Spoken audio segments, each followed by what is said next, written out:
Dożyłem takiego czasu w swoim życiu, w którym dobrze by było już zacząć zamykać to, co było.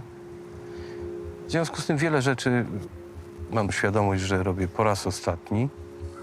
Czasami jest bardzo trudno pożegnać się z przeszłością i otworzyć się na przyszłość. I ja myślę, że to jest to, co najbliższe jest mojej obecnej chwili.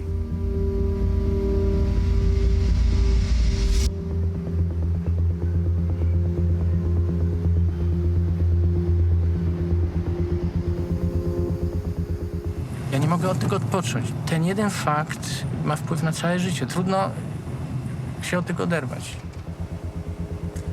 Wyznaczyłem sobie jeden prosty cel. Spróbować skonfrontować rzeczywistość z mitami. Jeżeli mi się to uda, no to wtedy będę w stanie wejść na tą samą arenę w innej odsłonie.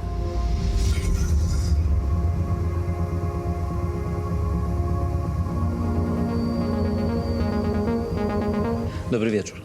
O spółce ArtB wciąż głośno. Nie cichnie afera wokół spółki ArtB.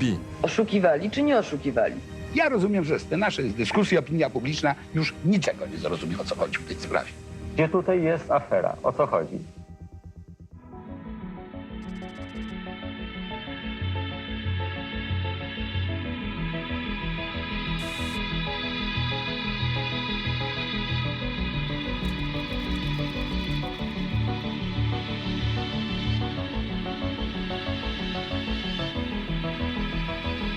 Czwartego czerwca 1989 roku skończył się w Polsce komunizm. My, naród. We, the people.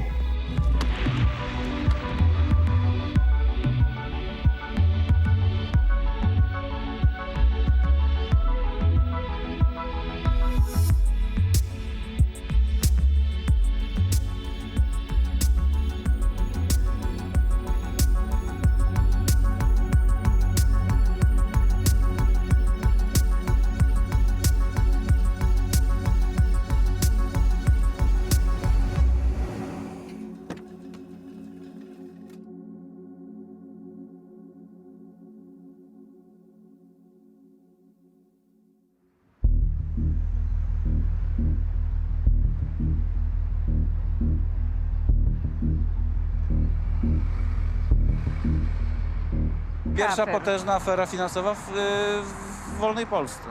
Nie pamiętam, no ale to były jakieś finansowe przekręty, tak? To była zaraz afera, jakaś karuzela, coś takiego. Panowie Baksik i Gąsiorowski, tak, kojarzą mi się z pewną nieudolnością systemu podatkowego między innymi.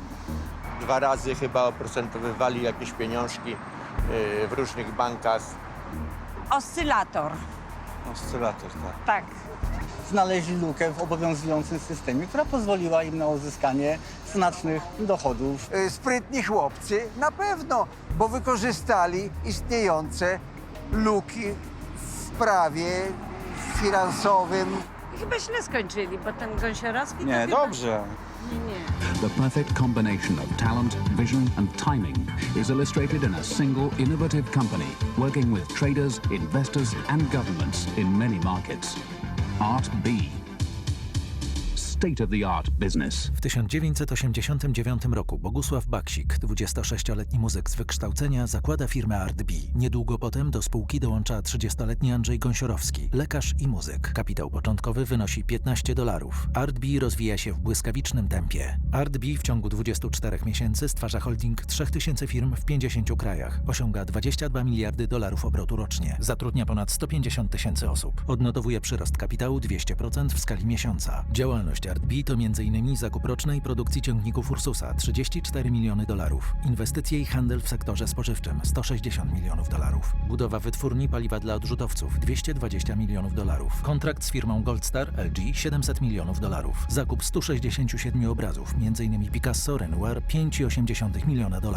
ArtB zostało oskarżone o wyłudzenie z systemu bankowego 4,2 biliona starych złotych. Dzisiejsza wartość tej kwoty to około 4,6 miliarda złotych.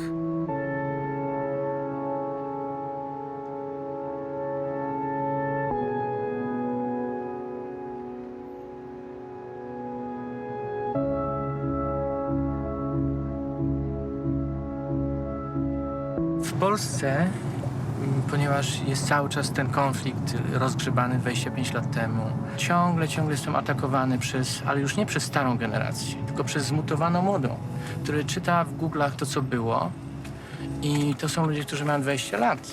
To młode pokolenie to po prostu żyje w swoim świecie, to jest fajnie, ale ja nie mogę się oderwać od przeszłości, dopóki nie wyresetuję tego wszystkiego.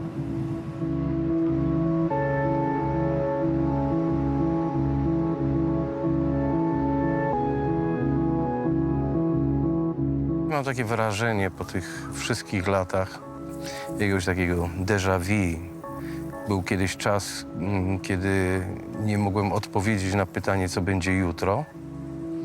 W związku z tym nie potrafiłem dać gwarancji, czy to w relacjach, czy ogólnie otoczeniu, że jutro będę, jutro zrobię to, pojutrze będzie tamto.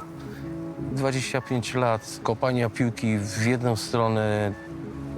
Ja już się przy tym wypaliłem. To już nie jest coś, co poprawi mi humor, czy wywoła uśmiech na mojej twarzy. Stanie się, opatrzności podziękuję, ale radości z tego już nie będzie.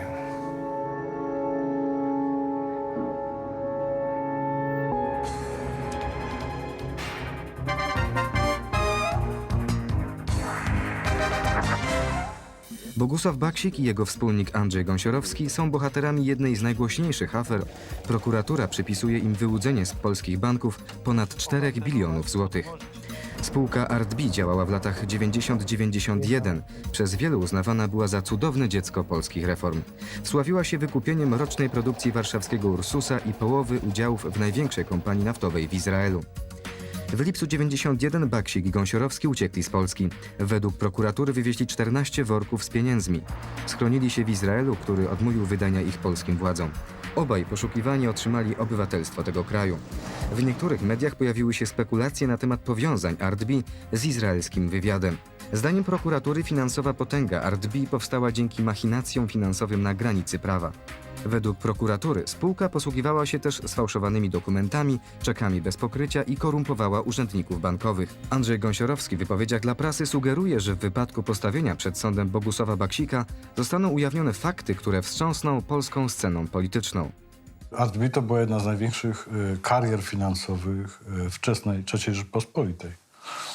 Dwóch bardzo młodych ludzi z południa Polski naraz robi tak ogromną karierę finansową i żyje w takim przepychu, jaki był tylko wtedy w amerykańskich serialach typu tam Dallas albo Dynastia.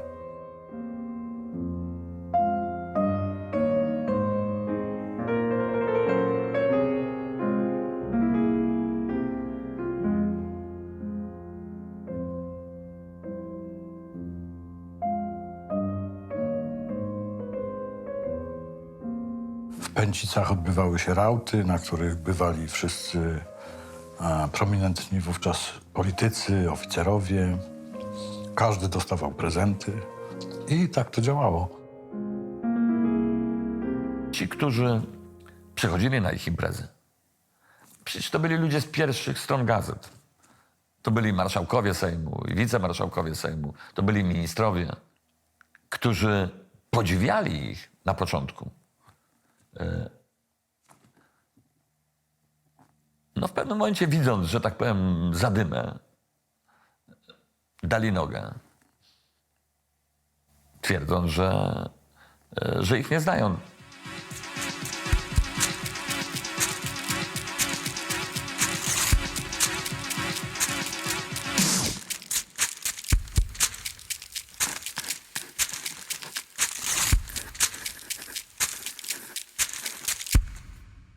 opinia publiczna już raz połknęła tą aferę rzekomą i to, że on z Baksikiem to są aferzyści i tego się już nigdy nie zmieni.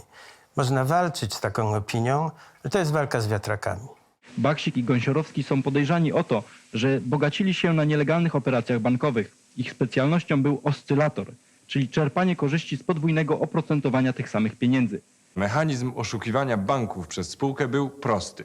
Spółka brała czek z banku i szybko, na przykład helikopterem, przewoziła go do innego banku na drugim końcu kraju. W ten sposób przez kilka dni firma dostawała oprocentowanie z obu banków, ponieważ korespondencja między bankami zawsze trochę trwa.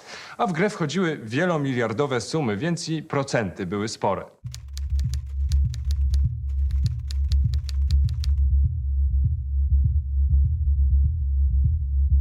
Sygnał dotarł z nadzoru bankowego, co zostało po prostu w ramach czynności wykonywanych po takim sygnale sprawdzone, bo domniemaliśmy, że może to być jakieś działanie niezgodne z prawem. W związku z czym po wykonaniu takich czynności sprawdzających złożyliśmy do prokuratury wojewódzkiej w Warszawie wniosek o wszczęcie postępowania i powierzenie jego prowadzenia w całości UOP-owi. W jaki sposób powstawały ogromne środki na rachunkach Hard B i potężny debet wygenerowany przez spółkę? Jak ustaliła prokuratura, tajemnica tkwi w oscylatorze, czyli szybkim przerzucaniu czeków z jednego banku do drugiego. Spółka Hard B posiadała rachunek w banku X. Przyjmijmy, że miała na nim ulokowane 10 zł. Na tej podstawie uzyskiwała czek potwierdzony, który bez dodatkowego sprawdzania mógł być zrealizowany w innym banku. Z tym czekiem przedstawiciel Hard B udawał się do banku Y i czekiem wpłacał 10 zł na konto. W ten sposób Hard B miała zaksięgowane 10 zł w banku X i 10 zł w banku Y, czyli w sumie 20 zł, choć pieniądze, 10 zł, faktycznie istniały tylko w banku X. Po to, by bank X mógł wyksięgować pieniądze z rachunku Hard B, musiał otrzymać notę obciążeniową z banku Y. Ta wysyłana była pocztą i jej droga trwała średnio 7 dni. W tym czasie na obu kontach Hard B było zaksięgowane 10 zł. Podobną operację Hard B stosowała równocześnie w wielu bankach. Jeszcze przed wyksięgowaniem pieniędzy z banku X pobierała czek potwierdzony z banku Y i wpłacała go do banku Z. Znów po to, by pieniądze zostały wyksięgowane z banku Y, musiała zostać wysłana nota obciążeniowa, a to trwało kolejny tydzień. W ten sposób Hard B miała zaksięgowane 10 zł aż w 3 bankach X, Y, Z, czyli w sumie 30 zł, choć faktycznie istniało tylko 10 zł w banku X. Hard B posiadała rachunki w 70 bankach. Kwoty na kontach spółki rosły więc w zawrotnym tempie. Problem polega na tym, że bezład polskich banków jest tak duży, że operacje, które na zachodzie trwają kilka sekund, dlatego że jest tam transmisja danych komputerowo, u nas trwają kilka dni. To wszystko polegało często na wykorzystaniu luk w prawie albo na łamaniu prawa. W moim przekonaniu mówienie o tym, że było to całkowicie legalne i zgodne z prawem, no jest po prostu niepoważne i obraża inteligencję ludzi, którym się usiłuje w to wmówić. Natomiast to, że wiele elementów było wtedy, powiedziałbym, nie naruszało wprost przepisów prawa, to zgoda, dlatego że prawo było wtedy dziurawe. Ocena tamtych zdarzeń jest chyba jednoznaczna. Było przyzwolenie, była zaoferowana słabość państwa. Państwo stanęło w szranki, w których nie miało umiejętności zachowania, czyli nie chroniło swojego majątku, to wiemy, że w ogóle nie chroniło, wręcz odwrotnie go rozdawało, ale także nie chroniło majątku tych, którzy nie byli państwem jako takim, czyli byli niezależnymi podmiotami od państwa. Czyli przyzwolenie istniało na tego rodzaju zachowania. Obywatel nie ma prawa wpłacić jednego dnia czek, a drugiego wpłacić na drugie konto bankowe? Uważam, że chyba ma. A to, czy z tego tytułu 5 dni nalicza mu się we wszystkich bankach lub 3 czy 2, to też nie jest sprawa obywatela, tylko sprawa raczej systemu bankowego. Panowie zarobili, czyli 42 miliardy 876 milionów, tak? Teraz od tego jeszcze odjąć jeszcze debety, które zostały zapłacone z tytułu tej operacji, które ja obliczam na około 10 miliardów. To już zostało 30. Czyli w zasadzie tak netto 30 miliardów.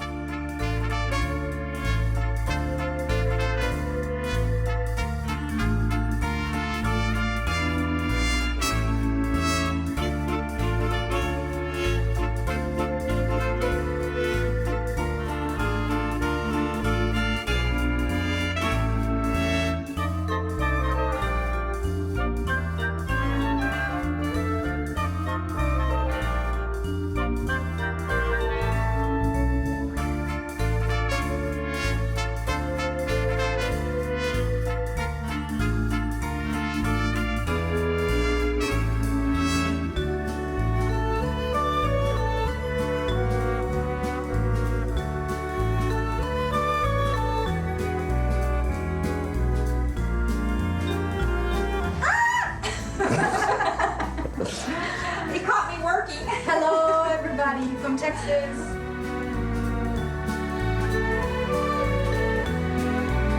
Prawda, że ładnie?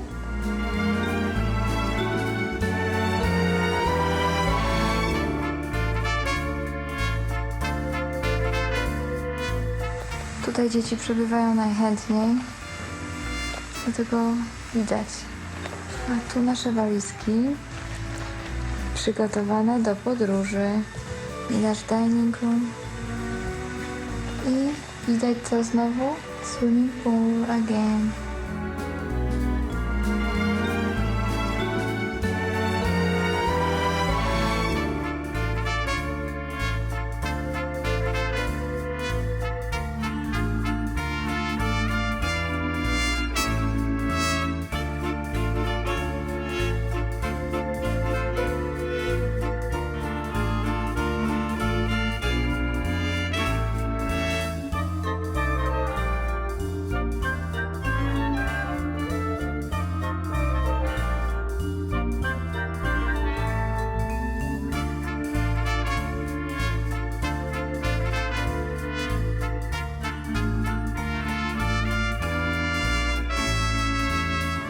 Nie da się ukryć, że kariera szokująca.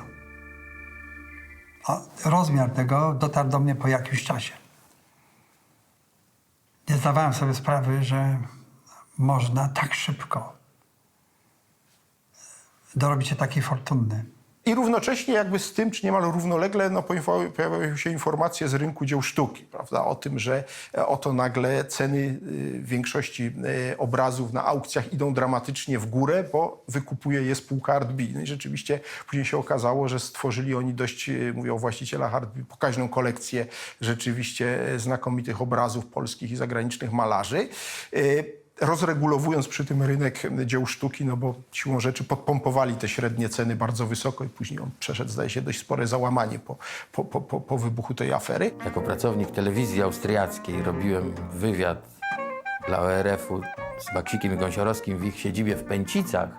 Zwróciłem uwagę na kilka ciekawych obrazów wiszących na ścianie. Pan Gąsiorowski powiedział, że tak naprawdę ładne to są na górze. I tam zarówno wzdłuż schodów, jak i w kilku pomieszczeniach na piętrze wisiały, no rzeczywiście, perły malarstwa polskiego.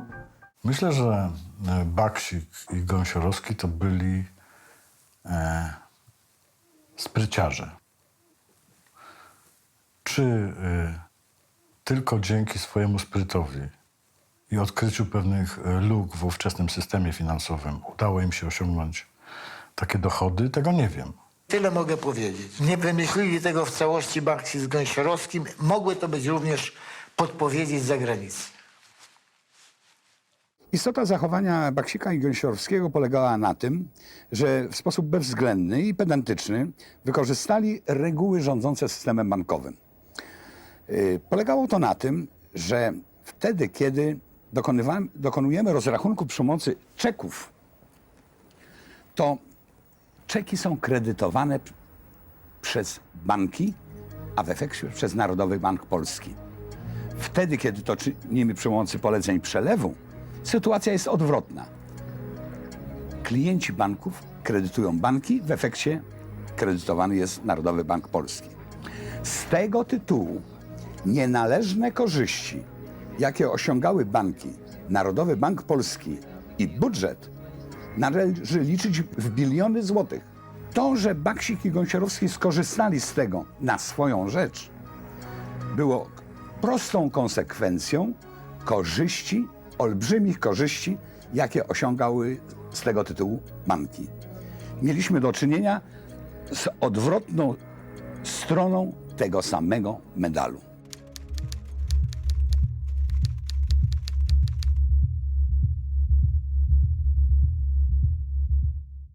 Kto zyskiwał na tym?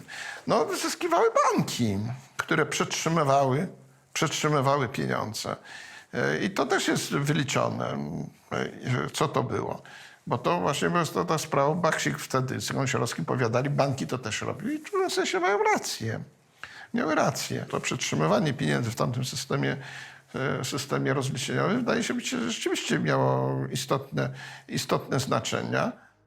Zilustrujmy więc. Klient A za pomocą przelewu płaci klientowi B 10 zł.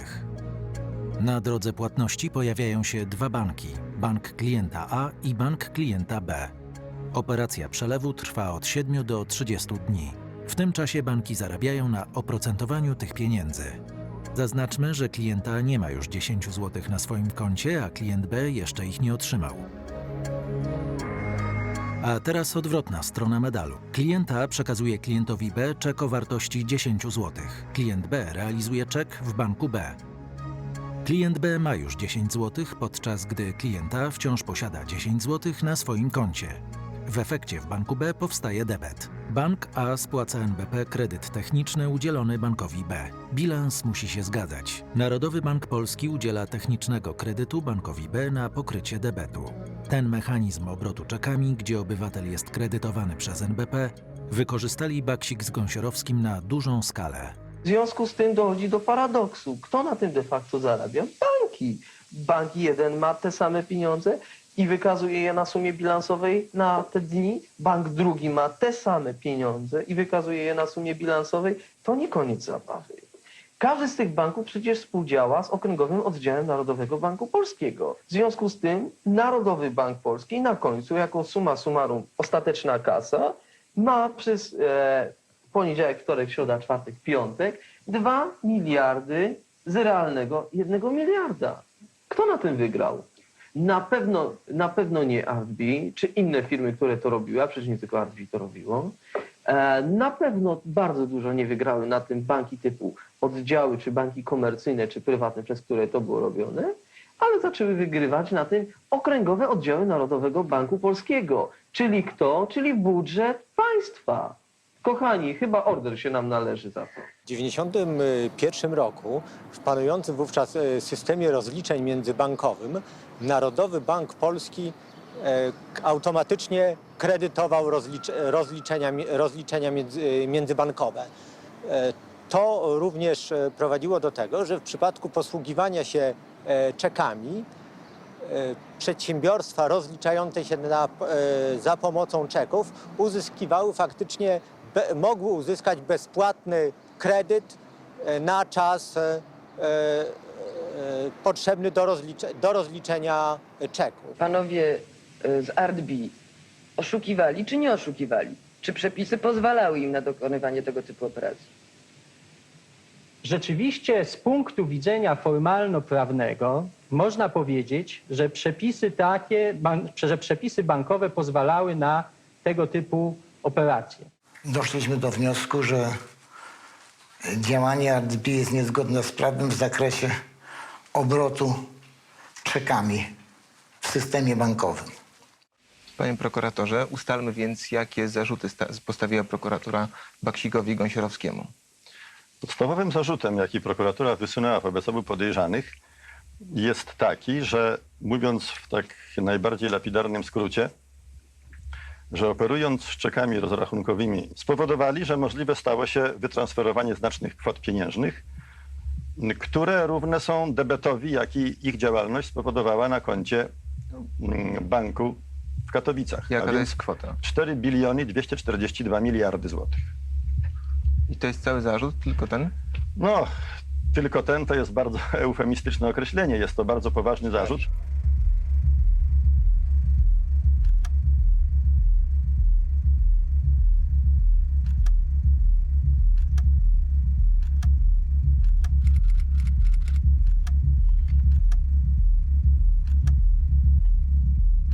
Problemem podstawowym w tej sprawie jest to, kto jest pokrzywdzony. Prokuratura powiada, wyłudzenie nastąpiło z systemu bankowego. Otóż pokrzywdzonym w myśl prawa, w myśl procedury karnej może być tylko osoba fizyczna bądź prawna. Może być też instytucja państwowa, samorządowa, społeczna, nie posiadająca osobowości prawnej, ale musi być to instytucja. System bankowy to jest pewien abstrakt. Ponad wszelką wątpliwość nie jest to ani osoba fizyczna, ani prawna, ani też instytucja państwowa, społeczna czy samorządowa. Pokrzywdzonymi są de facto wszystkie banki, które funkcjonują w określonym systemie wzajemnych rozliczeń finansowych. Natomiast w tym przypadku, z uwagi na zasady obowiązujące w polskim systemie bankowym, pokrzywdzonym jest Narodowy Bank Polski, jest Skarb Państwa reprezentowany przez Narodowy Bank Polski.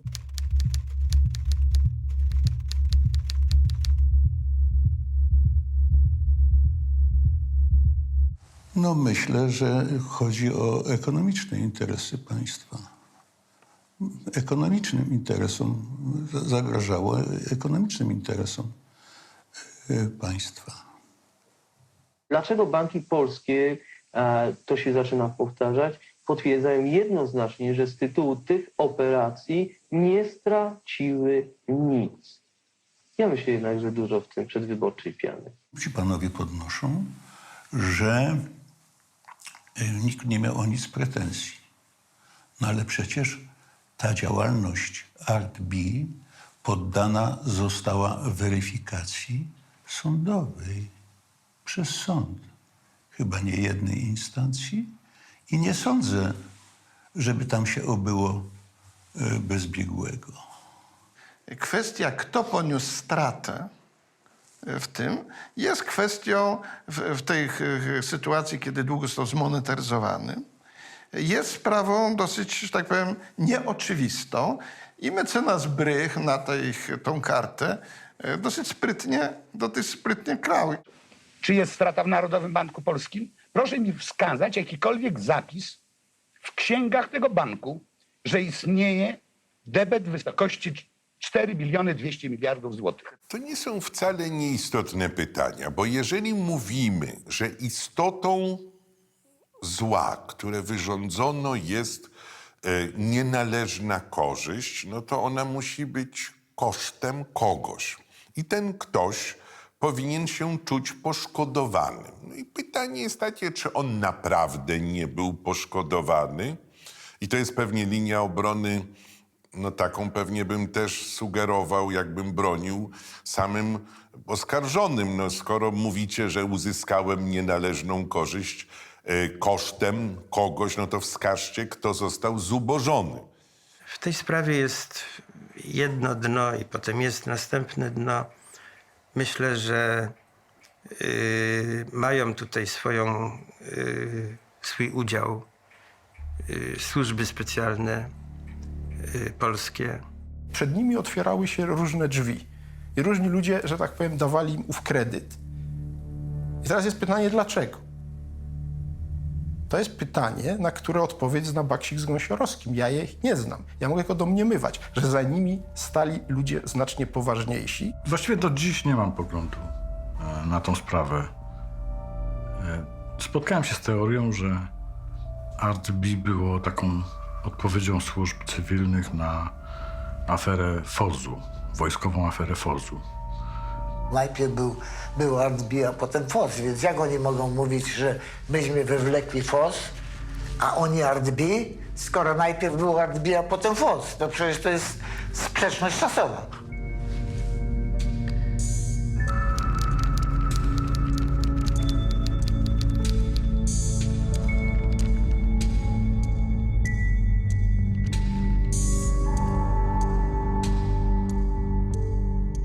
To, co po prostu było głównym problemem dla nich, to uważam, że oni też za bardzo chcieli dogodzić ludziom w parającym się polityką. Sam fakt, że przy ARDBI znaleźli się politycy praktycznie wszystkich opcji politycznych, no też o czym świadczy. Czy tylko o uroku Baksika i Gąsiorowskiego? No oni są uroczy, ale czy aż na tyle? Nie wiem. Myśmy po prostu byli zbytnimi optymistami, a ktoś nam zmienił reguły gry w ostatnim momencie i to się stało zbyt nagle. Nieważne kto. Oni sami popełnili karygodną ilość błędów. Karygodną. W swoim zachowaniu. To są ludzie, którzy przyjmowali za dobrą monetę fakt, że ktoś się z nimi przyjaźni, że ktoś się z nimi spotyka, że ktoś rozmawia. Byli otwarci, rzeczywiście potwornie otwarci. Jak nie na taki czas, w którym oni żyli. Byli zbyt głośni. Za dużo zainteresowania i coś mogło zacząć wychodzić. Trzeba było zwinąć ten interes. Bo jeżeli założymy taką spiskową teorię, że panowie byli tylko figurantami w dużo większej operacji, no to mogli zacząć mówić. To mogło się zacząć robić zbyt gorąco. Upadłyby jakieś kariery polityczne, upadłyby kariery w służbach specjalnych, mogłyby wyjść powiązania zagraniczne. No tego należało uniknąć i przeciąć. No, najlepszym przecięciem było oczywiście znalezienie pretekstu do tego, żeby zwinąć całą historię, a panów obarczyć zarzutami, ale jednocześnie pozwolić im uciec, żeby nie zeznawali. No i tak się stało. Wyjechali w noc przed zatrzymaniem. W noc przed zatrzymaniem wyjechali. To się stało nagle w ciągu kilku godzin. Kilku. Nie kilkunastu, w ciągu kilku godzin. Krótko mówiąc, ktoś w ostatniej chwili poinformował. W ostatniej chwili. Po ucieczce do Izraela Gąsiorowski i Baksik sugerowali wielokrotnie, że w ich nielegalne operacje zamieszani byli ważni politycy. I to między innymi uniemożliwia pełne wyjaśnienie ich sprawy. Największym problemem by było dla polskiego ustawodawstwa, gdybyśmy pewnego dnia po prostu w Polsce wylądowali. Ja wielokrotnie miałem taki pomysł, od którego mnie odwodzono, ale ja nie widzę przeszkód, żeby przyjechać, nawet się dać zamknąć i spytać, co dalej. Za kulisami tej całej sprawy niektórzy politycy po prostu rozgrywali swoją partię. Którzy? Nie chciałbym za ten temat za dużo mówić, bo... A na czym to proszę powiedzieć w takim razie, jeśli nie może pan powiedzieć o nazwiskach, na czym miała polegać ta partia? Na czym ten interes polegał? Być może robiliśmy też interesy z innymi partiami, które nie były po drodze tamtym politykom. Być może, czy robiliście? Być może robiliśmy. Otwarcie powiem, oni w gruncie rzeczy wszystkiego nie mówili. Tak, ja jestem przekonany o tym, że wszystkiego nie mówią. Myślę, że powinni się cieszyć, że żyją do dzisiaj. Nikt ich nie uciszył. Widocznie nie powiedzieli zbyt wiele. ARDBI to jest początek III Rzeczypospolitej. To jedna z afer, które opisują proces zakładania III Rzeczypospolitej, czyli proces wymiany książeczek partyjnych na książeczki czekowe. Sztandar Polskiej Zjednoczonej Partii Robotniczej wyprowadzić. Proces, w którym nomenklatura PZPR-owska i wysocy oficerowie służb specjalnych PRL-u przebierali się w drogie garnitury i wchodzili w biznes. I zanim my, zwykli obywatele, spostrzegliśmy się, to się okazało, że powstało piętro elity finansowej, która dla nas jest niedostępna zupełnie, a ta elita jest jakby jednorodna, czyli pochodzi gdzieś tam ze źródeł ancien reżimu. Ale oczywiście to, co mówię, to też spiskowa teoria dziejów, bo przecież są tacy, którzy twierdzą, że to normalna transformacja gospodarcza, tak musiało być i wszystko się odbyło legalnie i w ogóle teraz posądzać jakichś ludzi o afery, to jest nie fair. Budowanie wielkich fortun było zajęciem żmudnym, długotrwałym i zabierało życie paru pokoleń. Ale w roku 1989 nie mieliśmy czasu. Musieliśmy zbudować kapitalizm bez kapitału.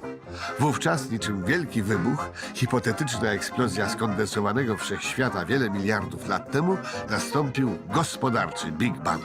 Ale tak naprawdę nikt nie wie, jak rzeczywiście powstał wszechświat. I to jest główna analogia do polskiego młodego kapitalizmu. Powstało coś z niczego. Tym czymś był kapitał, którego przedtem u nas nie było. Życie rozbłysło urodą wytwornych rautów, ekskluzywnych imprez na wolnym powietrzu, którym towarzyszył obezwładniający zapach wielkich pieniędzy. Miejsca artystów i przodowników pracy zajęli na scenie ludzie interesu. Być może większość tej otoczki dotyczy imiennie mnie, jest ukierunkowana bezpośrednio na moje nazwisko. To, w jaki sposób ja to odbieram, i myślę, że warto by było, żeby właśnie polscy telewidzowie troszeczkę na ten temat pomyśleli. Wygląda tak, że jak prasa polska doniosła, najpierw była to afera stulecia, potem już tysiąclecia. Bogusław Baksik okradł polskie społeczeństwo z takiej, a nie z innej kwoty pieniędzy. Sposób, w jaki utrzymujecie się na pierwszych kolumnach gazet od 3 tygodni, sugeruje pan, że chodzi o przykrywanie innej afery? Przykrywanie Nie innych jednej problemów? afer, ale wielu afer i wielu innych problemów. Pytanie w związku z tym rodzi się jedno. Czemu to ma służyć i komu? A na to pytanie muszą odpowiedzieć sobie nie prokurator, nie łop, nie rząd, ale Polacy. Ta próba bezsensownego wyjaśniania publicznie pewnych ich działań, która spotykała się natychmiast z kontrą tu w Polsce. I to się nie przebijało zupełnie. Gdyby oni nie wiem jak tłumaczyli, to jeżeli oni to tłumaczą, a odzywa się minister, prezydent, jakiś marszałek Sejmu, no to siła głosu jest nieporównywalna. Mam nadzieję na sprawiedliwy proces. Mam nadzieję na zwrot pieniędzy, które zostały zabrane temu narodowi. Czy sądzi pan, że może dojść do pewnych skandali w sferach politycznych? Czy mogą paść pewne oskarżenia ze strony Baksika? Jeśli ktokolwiek jest zamieszany, powinien odpowiadać. Nie ma, moim zdaniem, i ja stosuję zasadę, nie ma świętych krów. Myśmy wtedy potrzebowali też ocen moralnych, to znaczy napiętnowania. My w dalszym ciągu tego potrzebujemy, bo mamy pewien niedosyt w ocenie naszej przeszłości. Ciągle szukamy, czy ktoś wreszcie za to odpowie. Przecież nie chciałbym być dołujący dla tych, którzy być może będą tego słuchać, ale to tak zawsze było, że za takie czasy nikt nigdy nie poniósł żadnej odpowiedzialności. Polska poobijana, Polska biedna, jeszcze ją okradają, więc mnie to wściekało. No i podjąłem próby. Ja chciałem ich dostać. Wprost z prezydentem, Herzog się nazywał chyba. Mówię, panie, daj pan mi, mamy być przyjaciółmi, chcę być przyjacielem Izraela. No to oddaj pan mi złodzieja, którzy okradli mi Polskę. A on mi odpowiedział, my nie oddajemy naszych Żydów. Nie jest prosta sprawa dotycząca pewnej odpowiedzialności pośredniej, bo bezpośrednio niewątpliwie był to przekręt dokonany przez spółkę Art-B, natomiast pośrednio w związku z odpowiedzialnością za określony stan regulacji, za procedury. No i w tej sprawie tej odpowiedzialności wydaje mi się, że rzeczywiście można mieć różne poglądy. Natomiast w warstwie tak powiem, faktograficznej, to sądzę i opisie tego procederu, to wydaje mi się, wszystko jest jasne. Każdy może mieć swoje oceny. To jest naturalne. Natomiast są pewne jednak, nazwijmy to, prawne zaszłości. Z nimi też można dyskutować. Ale one istnieją i wywierają skutki. Wszystko.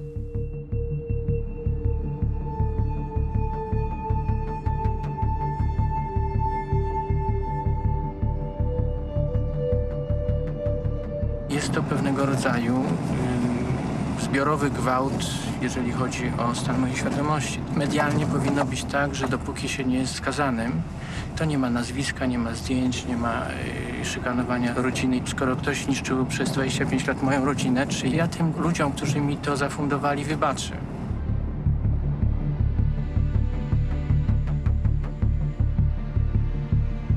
Media już oskarżyły, stwierdziły, wszystko było wiadomo, bandyta, złodziej, kryminalista, a te oskarżenia nie było.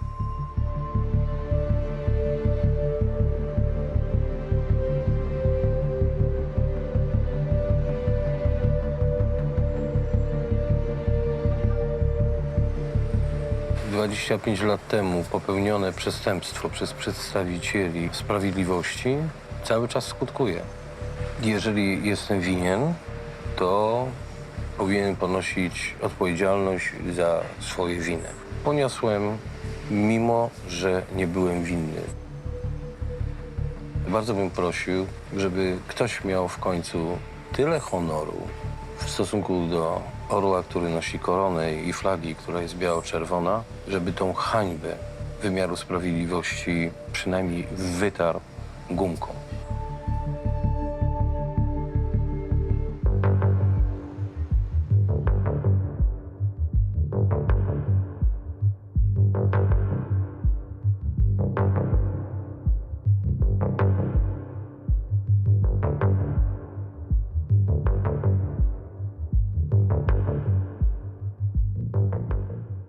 Żyjemy jak w Matrixie, że nie wiadomo, co jest realnym światem, a co iluzją.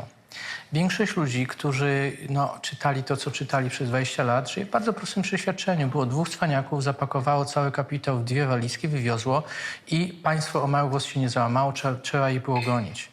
Nie było słowa o 3000 firm, nie było słowa o tym, że przyrost kapitału był 18%, o symbiozie naszej z bankami i wreszcie o tym, że jakieś tam zadłużenie, nawet jeżeli nie jesteśmy zgodni z regułami, zostało spłacone i firma powinna wrócić do nas, bo była zastawiona, nie była sprzedana, nie była zabrana.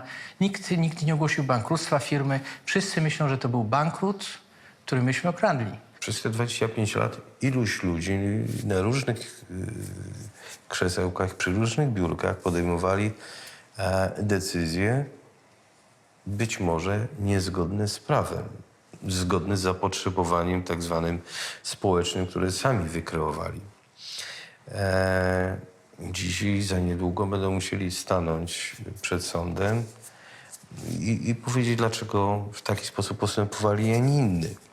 Dla nas częścią życia jest życie w stanie harmonii z samym sobą. Ja nie będę mógł żyć w harmonii z samym sobą, kiedy będę widział, że przeciętny przechodzień, który mi mija, nie ma innych podstaw do tego, żeby mnie uważać za to, co mnie uważa na podstawie 25 lat działalności właśnie panów z tego Komitetu Inkwizycyjnego.